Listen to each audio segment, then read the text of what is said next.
আগামীকাল বাঁকুড়া সফরে মুখ্যমন্ত্রী বীরসিংহপুর ময়দানে জনসভা মমতার। এসআইআর আবহে বাঁকুড়ায় কি বার্তা মুখ্যমন্ত্রীর?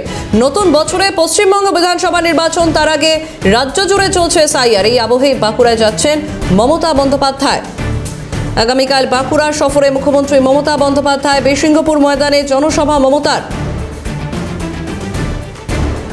ফোন লাইনে রয়েছেন প্রতিনিধি স্বরূপ রায়। স্বরূপ, আগামীকাল বাঁকুড়া সফরে মুখ্যমন্ত্রী মমতা বন্দ্যোপাধ্যায়। এসআইআর আবহ এবং সামনেই আসন্ন নির্বাচন, বিধানসভা নির্বাচন অত্যন্ত প্রাসঙ্গিক এবং প্রস্তুতি কেমন?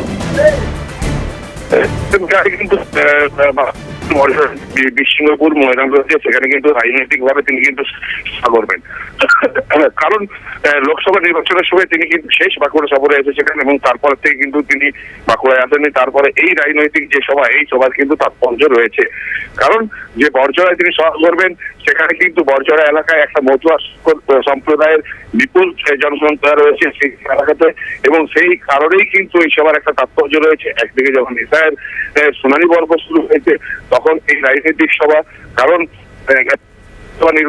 নির্বাচনে আমরা দেখছি বাঁকুড়া জেলায় প্রায় 8টির মতন সিট দখলে ছিল।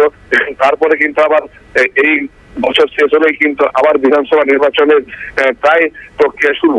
সেই কারণে কিন্তু মুখ্যমন্ত্রীর এই সভা থেকে তিনি সাধারণ মানুষের জন্য যে বক্তব্য রাখবেন, সে কিন্তু একদম তাৎপর্যপূর্ণ বলা চলে। কারণ ফোন লাইনে ছিলেন প্রতিনিধি স্বরূপ রায়। স্থানীয় তৃণমূল বিধায়ক কি বলছেন শুনবো। বাঁকুড়া জেলায় মাননীয় মুখ্যমন্ত্রী মমতা বন্দ্যোপাধ্যায় আসছেন, তাতে 1 লাখেরও বেশি লোক হওয়ার সম্ভাবনা রয়েছে। এত উদ্দীপনা মানুষের। আমাদের 3টি জেলা মেলে উনি একটা জনসভা করবেন। সেই জনসভায় আমাদের মুখ্যমন্ত্রী মমতা বন্দ্যোপাধ্যায় ভাষণ দেবেন বেলা 12টায় বীরসিংহপুর মাঠ, আমাদের বরজড়া অঞ্চল, বরজড়া বিধানসভা